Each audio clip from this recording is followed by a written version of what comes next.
When a woman sees that you've moved on peacefully, it strikes a chord far deeper than anger or revenge ever could.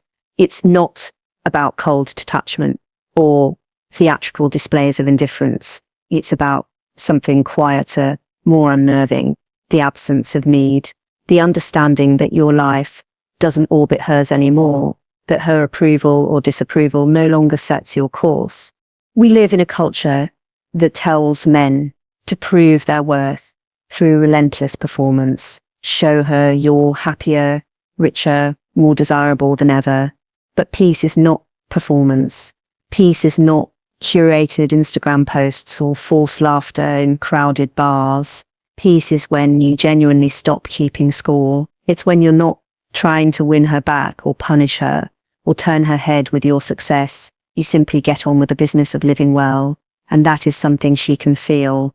Because when you're peaceful, you stop behaving like a man on trial. You're not endlessly defending your value, not throwing evidence at the jury of her opinion. You're just inhabiting your life as it is, content with what you have and confident about what you'll build. That kind of composure has a strange power. It's the power of someone who has nothing to prove, and that is far rarer than bravado. And here's the irony. When a woman sees that you've moved on without bitterness, it often makes her think more deeply about you than if you'd staged a loud, glittering comeback, because peace suggests depth. It suggests that you're anchored in something sturdier than her attention. It suggests that your sense of self wasn't shattered by the ending of a romance, that you're capable of loving without clinging, of losing without collapsing. She may not admit it out loud, even to herself, but somewhere in the back of her mind, there's a small recognition you weren't pretending to be strong for her. You are strong. You didn't build your life as an act of defiance. You built it because it's yours to build, and nothing is more attractive, more quietly commanding than a man who belongs fully to himself. This isn't about winning her back. It isn't even about her at all. It's about living in such a way that when someone looks in from the outside, whether it's an ex, a friend, or a stranger, they see stability, not chaos, gratitude, not resentment, purpose, not distraction. It's about choosing to grow rather than perform. And in that choice, you stop playing the old game altogether. So how does a woman feel when she sees you've moved on peacefully? In a word, unsettled. Not because you've hurt her or humiliated her, but because you've withdrawn from the invisible tug of war she expected to continue forever. You've stepped out of the ring and walked away, not with bitterness, but with grace. And nothing leaves a stronger impression than someone who refuses to turn life into a contest. Because real peace is magnetic. It doesn't shout, it doesn't boast, it simply is. And it reminds everyone who sees it, whether they want to be reminded or not, that the quiet confidence of a man at home in his own life is something that cannot be faked, borrowed, or taken away. True peace isn't performance. That's the first thing to understand. And it's harder than it sounds because we live in a world where almost everything is performed. Social media has made people mistake visibility for reality. A man breaks up with his girlfriend, and instead of healing, he curates. He posts the gym selfies, the expensive dinners, the glittering snapshots of nights out. He imagines her watching, imagines her calculating how much better he looks without her, imagines her regret, and maybe she does see, and maybe she does feel a flicker of something, but it's shallow and temporary. Performance only convinces those who already want to be convinced. Peace is something different and far more disarming. You can't fake it because it isn't about appearances. It's not a smile pasted on your face or a new woman on your arm to make her jealous. It's a state of being where you're no longer living in reaction to her. You're not on trial anymore, not trying to sway the jury of her opinion. When you have real peace, you stop asking what would she think if she saw me now, because the answer no longer matters. You're free. This is what unsettles someone who once expected you to orbit around them. Performance still acknowledges their gravitational pull. It says, look at me now, even when it tries to disguise itself as indifference. Peace doesn't do that. Peace says nothing at all. It doesn't need to. And that silence carries weight. How do you know when you've reached this kind of peace? Not when you've staged a better life to prove you're thriving, but when you've stopped measuring your life against hers altogether. When you no longer replay old conversations in your head. When you don't wonder if she's scrolling through your photos at night, when you're not engineering little victories to broadcast. It's when you wake up and your first thoughts are about your own day, not about what story your day will tell someone else. There's a strange kind of power in being content without an audience. It makes people notice, even when you're not trying to be noticed. You become someone who's no longer tugged around by old attachments or by the need to be seen winning. That kind of detachment is rare. Most people never get there because they're too busy impressions. But if you do reach it, if you live in that quiet confidence, it has an almost gravitational pull of its own, not because you're forcing it, but because real independence is magnetic. And here's where the irony comes in. When you stop performing, when you truly let go, that's when others begin to pay attention. The ex who thought she'd always have a little piece of your heart notices something's changed. She can't quite put her finger on it, but it's there, a stillness, a self-possession. You're no longer watching her, which makes her wonder why. That wondering is more profound than any staged photo or ostentatious success could ever be, because it isn't fed to her. It just exists. Men often think I have to prove something in the aftermath of a breakup to show her what she's lost. But that impulse betrays the very thing you're trying to hide, that you're still thinking about her, still living on her terms. Peace is the opposite of that. It's living well because life is worth living, not because you're trying to make a point. It's improvement without audience, happiness without applause. Of course, this isn't easy. Real peace takes work, and not the glamorous kind. It's built through discipline, getting your sleep, building routines, nurturing friendships, finding purpose in something bigger than a relationship. It's not as shiny as posting pictures with someone new, but it's far more durable. And when it's real, it shows. You carry yourself differently. You stop over-explaining. You don't feel the need to justify why you're okay, because you simply are. In the end, true peace isn't an act you put on to impress anyone. It's a quiet decision to stop performing and start living. And that decision changes you, not just in how others see you, but in how you see yourself. Because when you're no longer performing for anyone, you finally belong fully to yourself. And no one, not an ex, not the opinions of strangers, can take that away. Peace signals self-possession. That's why it carries so much weight when someone sees it in you, because it suggests you're not being carried along by anyone else's current. Most people live as if they're waiting to be told who they are. They lean on approval like a crutch, needing someone to confirm their worth at every turn. When you move on peacefully, you're not just showing that you're over someone, you're revealing something far more fundamental, that you anchored. You belong to yourself.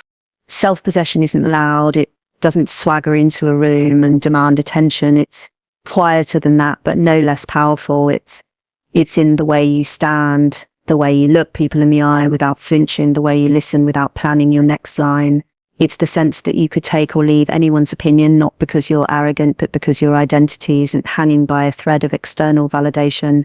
People pick up on that without you ever having to say a word. When a woman sees that kind of calm rootedness in a man she used to know, it challenges her assumptions. Maybe she thought you'd crumble without her, or that you'd spiral into the usual cliches of post-breakup theatrics. Maybe she imagined that your sense of self was bound up entirely in her attention.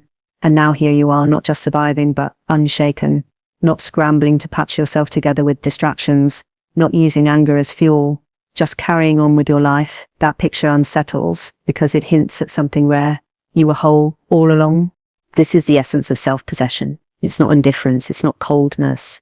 It's the knowledge that you don't need to be constantly affirmed to know who you are. You have your own compass, your own direction, and you're content to follow it, whether or not anyone applauds. When you have that, you stop behaving like someone seeking permission to exist. And the people around you feel it. It's worth noticing how rare this quality is. Many men try to fake it with bravado, spending money they don't have, chasing women they don't care about, projecting toughness they don't actually feel. But real self-possession is much subtler. It doesn't need to prove itself, because it isn't trying to convince anyone of anything. It's an inward steadiness that doesn't rise or fall with who's paying attention. Women are particularly sensitive to this because they can sense when a man is centering his life around them. It's not always obvious, but it comes through in the smallest ways: the overcompensating laughter, the need to announce how well things are going, the frantic attempts to appear unbothered. Those are all signs of a man still caught in someone else's gravity. By contrast, when you've genuinely moved on peacefully, there's no performance. You're no longer orbiting her. You're on your own trajectory, steady and assured. This kind of strength isn't aggressive. It's not about becoming impenetrable or refusing to feel. In fact, self-possession often comes after allowing yourself to feel fully, to grieve, to reflect, to understand what went wrong. But rather than getting stuck there, you build on it. You grow into a man who doesn't outsource his identity to romantic approval. You stop thinking, I'll show her, and start thinking, what kind of man do I actually want to be? That shift is profound because it takes her out of the center of your decisions and puts you back where you belong. And when she sees that, it communicates something no speech or social media post ever could. You were never dependent on her to define you. That's not a rejection of love or attachment. It's simply the truth that a relationship can complement your life, but it shouldn't replace your life. When it ends, your foundation remains intact. There's an almost paradoxical effect here. When you demonstrate real self-possession, it makes people, exes included, more curious about you, not less. They may not say it out loud, but they notice when you stop trying to impress them. It throws them off balance because so many people are used to being begged for validation in one form or another. When you don't do that, you break the script. Self-possession is magnetic because it's rooted in stability. You're not being pulled apart by every passing opinion, not defined by who gives you attention and who withholds it. You know who you are. And that makes you more reliable, more trustworthy, more attractive in a way that can't be manufactured. That's why peace is so telling. It's not just that you've moved on, it's that you've shown, perhaps for the first time, that you don't need anyone else to write your story for you. You're writing it yourself, calmly and deliberately. And people can feel that difference even if they can't explain it. Composure is more powerful than bravado, and yet it's the harder path to walk. Bravado is easy because it's noisy. You can summon it on command, a flash of arrogance here, a pointed display of success there. It's the quick fix medicine for wounded pride. But composure, real composure, is slow. It's cultivated over time, and it doesn't shout for recognition. That's why it lands with far greater force. Bravado always carries a faint whiff of desperation. Even when it's polished and convincing, there's usually a man trying just a bit too hard to look unaffected. He's quick to broadcast his new conquests, quick to mention his latest achievements in rooms where she might hear about them. But the louder he tries to prove he's thriving, the clearer it becomes that she still occupies space in his head. His strength is reactive, not real. It exists to be seen, to be measured against someone else's opinion. Composure is entirely different. It's what you have when you don't need to announce anything to anyone. You don't need to orchestrate a scene in which you appear victorious. You don't need to prove you're over someone because you actually are. And that quiet strength is unsettling to anyone who expected to see you unravel. When a woman encounters this kind of calm after a breakup, it often catches her off guard. She may have braced herself for bitterness or swagger, both for predictable responses, but composure is unpredictable because it doesn't revolve around her at all. It signals that you've stopped playing the game of trying to win or lose.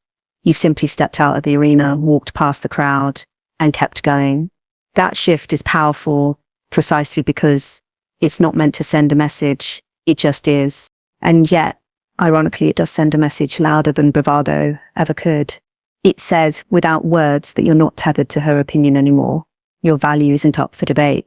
You've absorbed whatever lessons the relationship offered, accepted its ending, and moved on with a steady hand. You haven't collapsed and you haven't inflated yourself either.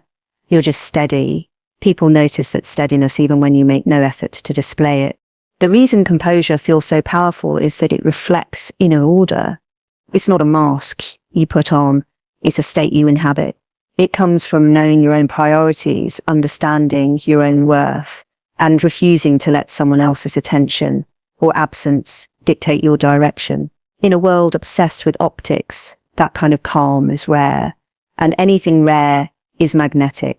Of course, cultivating composure is difficult because it can't be faked. You can fake bravado easily, throw on some expensive clothes, post a smiling picture with new friends, crack jokes about how fine you are, but composure requires real work, time spent sitting with discomfort instead of smothering it, real reflection on who you are outside of any relationship, and the discipline to build a life that feels solid even when no one's watching. This is why composure carries more weight than bravado. Bravado is a pose you can hold only as long as someone is looking. Composure doesn't depend on an audience. It's who you are at home, at work, in quiet moments when no one's there to applaud you. When you meet the world with that kind of steadiness, people sense it. You don't need to broadcast anything because your very presence communicates it. For a woman watching you after a breakup, this difference is unmistakable. Bravado says, "I'm fine, look at me." Composure says nothing at all, and yet it's heard everywhere. Bravado demands attention. Composure commands respect. Bravado can spark fleeting admiration or jealousy, but composure leaves a deeper impression because it hints at a foundation that existed long before she came along and will endure long after. In a way, composure is almost indifferent to what she feels when she sees it. That's its strength. You're not cultivating calm to impress her. You're cultivating it because it makes your own life better, because you've decided that your energy is better spent building than performing. And when that kind of self-directed strength shows through, it speaks louder than any attempt to appear untouchable. So while bravado is a quick shot of ego, composure is a slow burn of character. And character has a way of revealing itself over time, quietly, without theatrics. If you've truly moved on peacefully, if you've chosen composure over noise, she'll see it. Not because you've shoved it in her face, but because real steadiness can't be hidden. It doesn't need to be. It carries its own weight. Living well is its own reward, and it's remarkable how often people forget. After a breakup, so many men fall into the trap of making their next chapter a performance. They live not for themselves, but for an imagined audience. Usually her. They dress better, go out more, make more money, not because these things matter to them, but because they're desperate to be seen. It's an exhausting way to live, because every gain has to be held up like a trophy. Look at me now. Look what you're missing. But living well should never be a strategy for revenge. It shouldn't even be a strategy at all. When you orient your life around proving something to someone else, you're still tethered to them. You're still living in reaction, still granting them power to define your success or failure. True growth, real, lasting growth, happens when you stop performing altogether and build a life that actually satisfies you, whether or not anyone notices. This is what makes moving on peacefully so different from the usual post-breakup theatrics. You're not constructing an image, you're constructing a reality. And that reality doesn't need validation from anyone, not even the woman who once had your heart.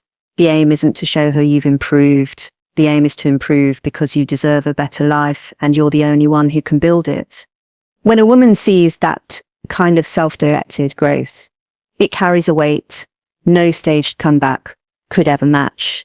She may have expected you to chase after quick wins, to patch up your ego with flashy displays or new flings, but instead, you've taken the quiet road, focusing on your work, your health, your friendships, your ambitions. You're not trying to get a reaction, you're just living fully, and paradoxically, that often creates the strongest reaction of all. Because living well is disarming. It doesn't shout or compete. It doesn't carry the bitterness of "I'll show you." It radiates something much steadier, contentment. And contentment is deeply attractive, not because it begs to be admired, but because it can't be faked. You can't Instagram real purpose. You can't manufacture genuine calm. People can feel the difference between a man who's performing happiness and a man who's simply happy. The irony, of course, is that once you stop thinking about how to appear, you actually become more appealing. When you're no longer bending your life into shapes designed to impress someone else, you start choosing things that actually matter to you. You pursue work that excites you rather than work that photographs well. You spend time with people you value rather than people who make good props. You build habits that strengthen you from the inside out. Over time, this shapes not just how you're seen, but who you are. And that's the real point. Living well changes you, not just your image. It's not about a short-term boost to your pride. It's about long-term investment in your own life. When you build stability, purpose, and joy that aren't dependent on who's watching, you create something no one can take away. A breakup can't shake it. A critical comment can't puncture it. Even success and failure stop feeling so dramatic, because your sense of worth no longer swings on external approval. For the woman who sees this from afar, it's often surprising, not because she thinks you're incapable of growth, but because most people never grow this way. They seek applause instead of contentment.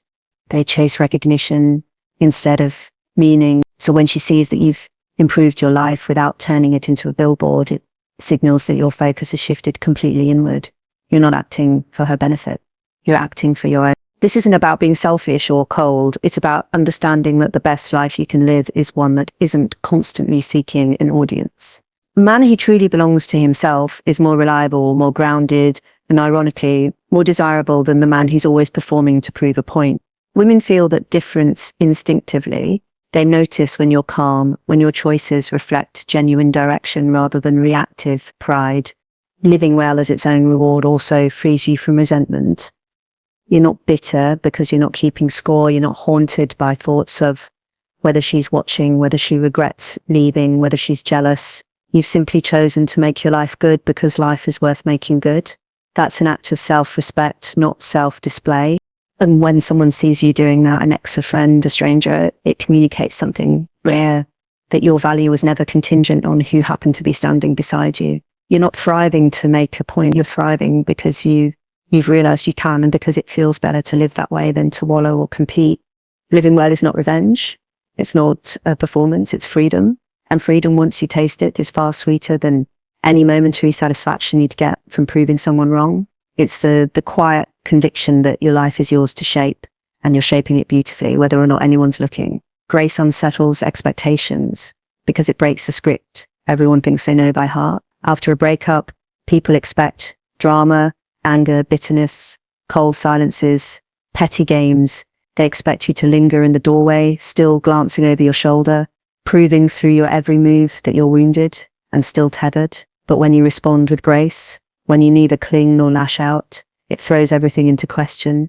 Grace is quiet. It doesn't demand to be noticed. It doesn't humiliate or grandstand. It's simply the decision not to fight battles that don't need to be fought, not to win points that aren't worth scoring. That kind of restraint feels unusual because we're so used to seeing people perform their pain and parade their recovery in a world where everyone seems desperate to show how little they care. Genuine grace is rare, and anything rare catches attention.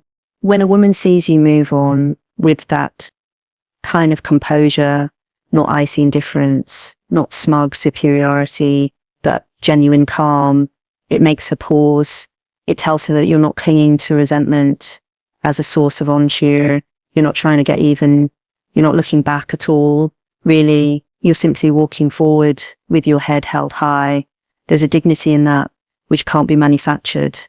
The unsettling part is that Grace refuses to play by the unspoken rules of post-breakup dynamics.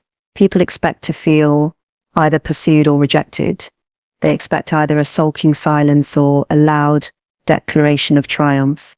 But Grace gives them neither. It offers no retaliation, no groveling, no theatrics. It doesn't turn life into a contest at all. And that's confusing to someone who imagined they'd always have an emotional hold over you. What Grace communicates more than anything is that you value your own peace above proving any point. You've decided that your energy is better spent building, battling. That's disarming because it suggests strength without aggression.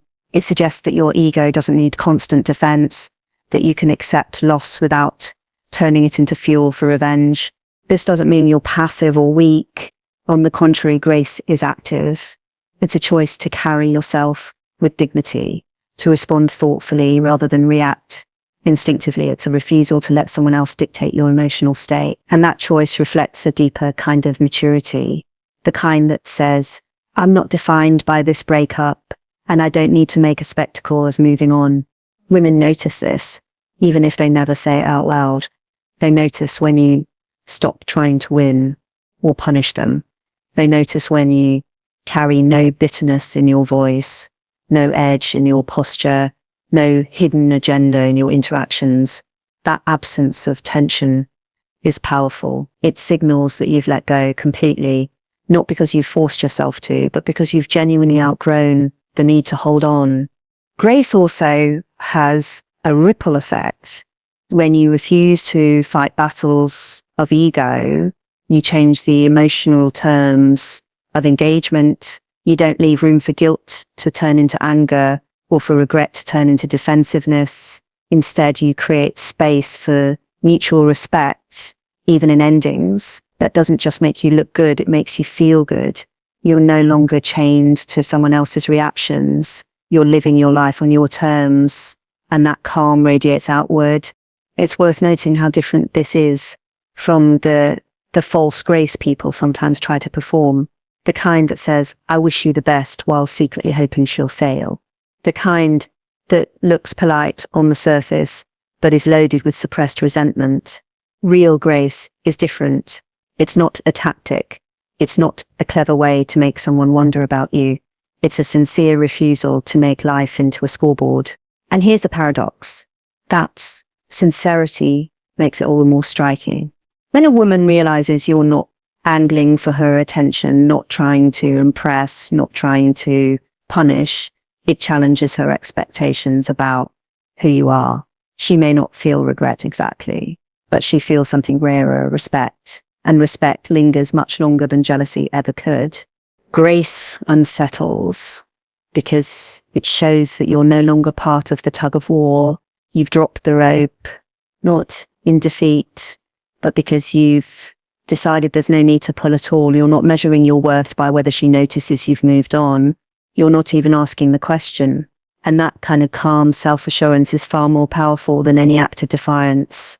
In the end, grace is strength without noise. It's walking away without slamming the door, smiling without gloating, living well without broadcasting it. And when someone sees that, they understand perhaps for the first time that your life belongs fully to you,